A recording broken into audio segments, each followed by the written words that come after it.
Hi, my name is Mrs. Marsh and I'm Head of English at Bishop Challoner, so welcome to the English department. I am very lucky and very proud to work with a lot of English teachers here who are all passionate about their subject and are really looking forward to teaching you. So I'm going to give you a really brief bit of information about reading in the department, but my main focus today is just to show you an example of a writing activity that you might like to do. Within the department, reading is obviously crucial, and you will find that you have 3 lessons a week in English.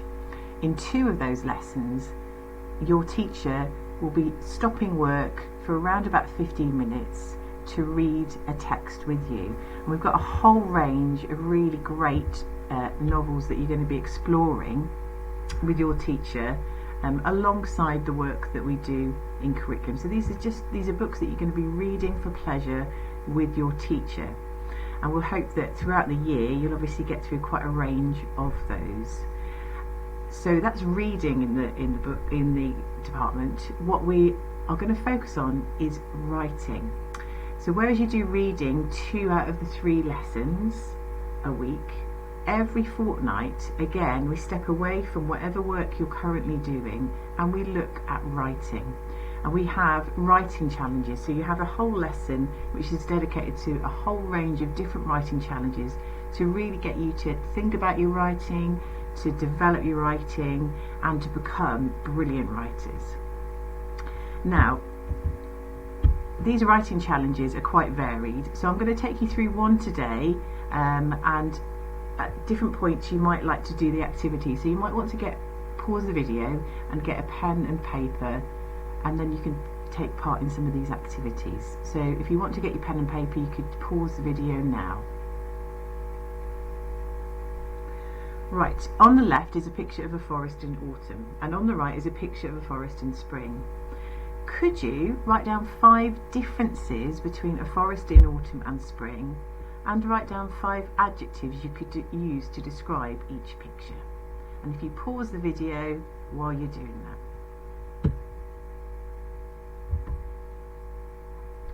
Right, I am sure you have come up with some brilliant differences and some brilliant adjectives to describe that forest. So we've thought about what we expect to see in a forest in autumn. What sounds might you expect to hear if you were walking through an autumn forest? So we're thinking about our senses or sensory imagery here. So if you think about what sounds you might expect to hear if you're walking through an autumn forest, you might want to write down some of those sounds. Maybe you might want to add a simile in to describe those sounds. And again, you could pause the video here while you do that. Okay, so at Bishop Challoner, in every subject, building your vocabulary is really important. So this isn't just something that we do within the English department, this is the whole school approach, because in every subject we are encouraging you to become much more word rich and to build your vocabulary. And I'm going to just talk you through how we try and do this, and then we're going to do an activity that shows you how, through working within our school, you'll be able to become really excellent at building your vocabulary. So we've got to be mindful that every text we come across, every text we encounter, could have good words in it that we could use and reuse in your own writing. And these good words are golden words. So it's about being on the lookout for every text we see and thinking and stopping and wondering, well, what words here could be really good for me to know and I could use in lots of ways. And we call that mining. We're mining for those texts, for those golden words. What we then want to do, once we've found these golden words, is we want to use them in our own writing to wow our readers. So we might, if we're reading something in class, put a little star next to it or underline it. But maybe if you're just looking at a text on the bus or you see a word, maybe you just make a mental note to try to remember it. What we then try and do is we bank that word. We're going to write it down somewhere where we can remember it, and somewhere where we know we can look back on to remember it. And finally, we are showing our bling. Okay, so we are showing off these new golden words in our writing, and through this process we're going to be becoming vocabulary rich. So we're going to have a go at doing this process. Here is a description of that forest in autumn.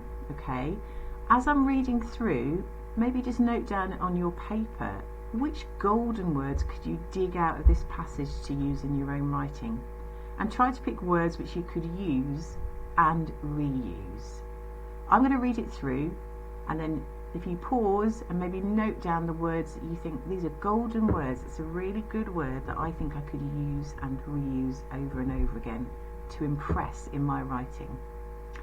As the majestic stags, which were alert to any danger, slowly inched their way through the forest, their hooves rustled the fallen autumn leaves, sending a crackling noise through the trees.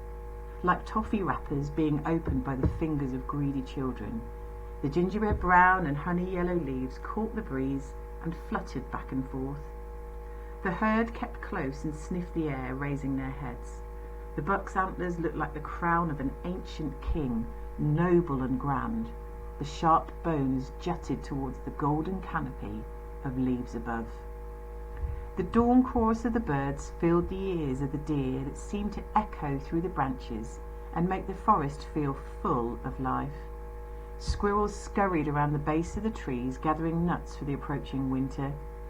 Above the trees, the lazy sun struggled to deliver a warm temperature.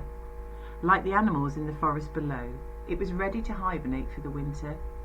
Although it gave off a flaxen light, the temperature was low.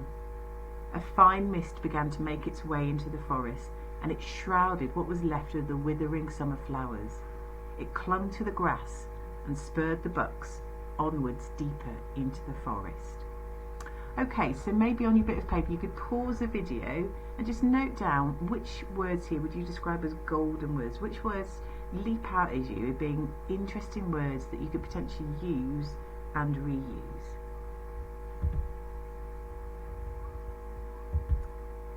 Okay, these are some of the golden words I would pick out if I was looking at this text. Did you pick similar ones?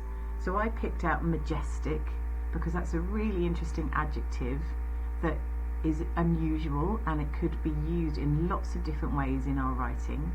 I also picked out that verb inched to show that really careful movement. I picked out that jutted, and that movement of the squirrels, scurried.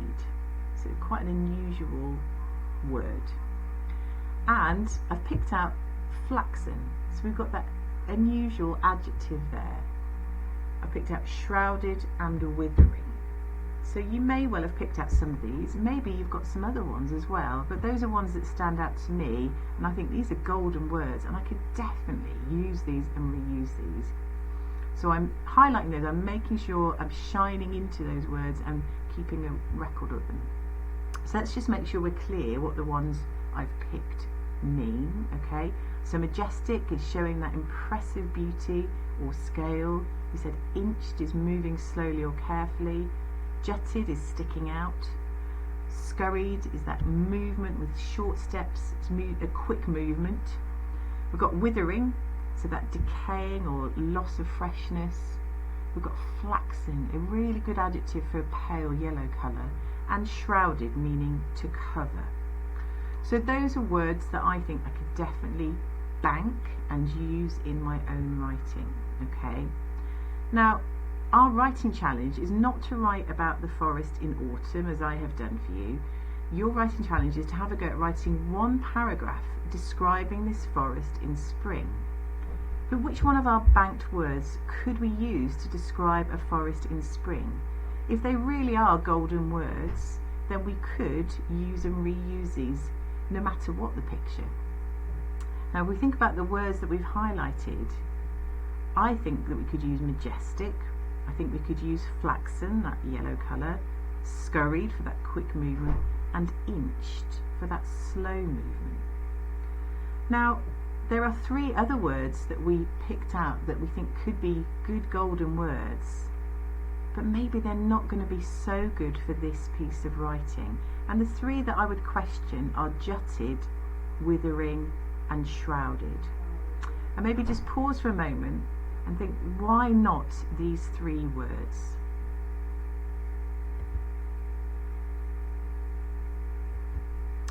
Okay, well, what we're thinking about here is something we call nuance or shades of meaning. These words are all synonyms for shrouded, which was one of the words we said is a good word but might not work if we're talking about that forest in spring. What I'm going to ask you to do is take those words, disguise, wrap, obscure, shrouded, eclipse and blur, and decide if you can put them on a continuum line, strongest to weakest. So think about what atmosphere the words create. Which words sound like they're creating a really strong atmosphere? Which words are maybe less strong? Which words are weakest? And what we're talking about here is something we called nuance. Even though we have words that have a similar meaning, they can create a different atmosphere. Okay, so if you could have a go at placing them on a continuum line, and pause the video as you do that.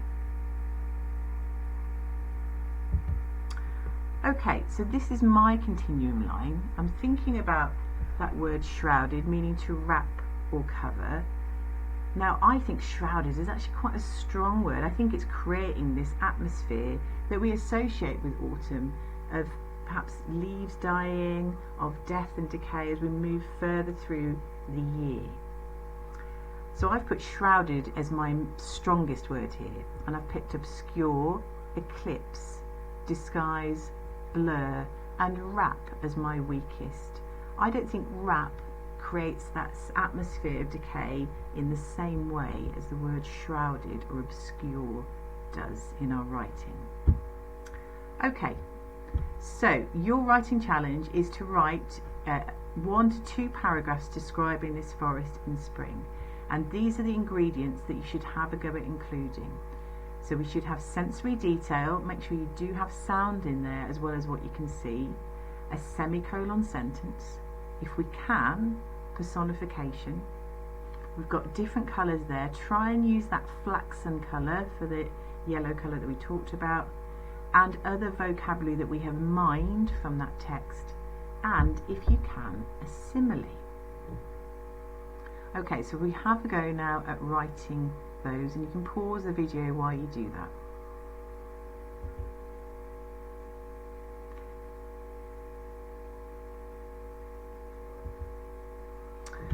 Right, now you've had a chance to write your 1 or 2 paragraphs. Have a look back at what ingredients we said to include.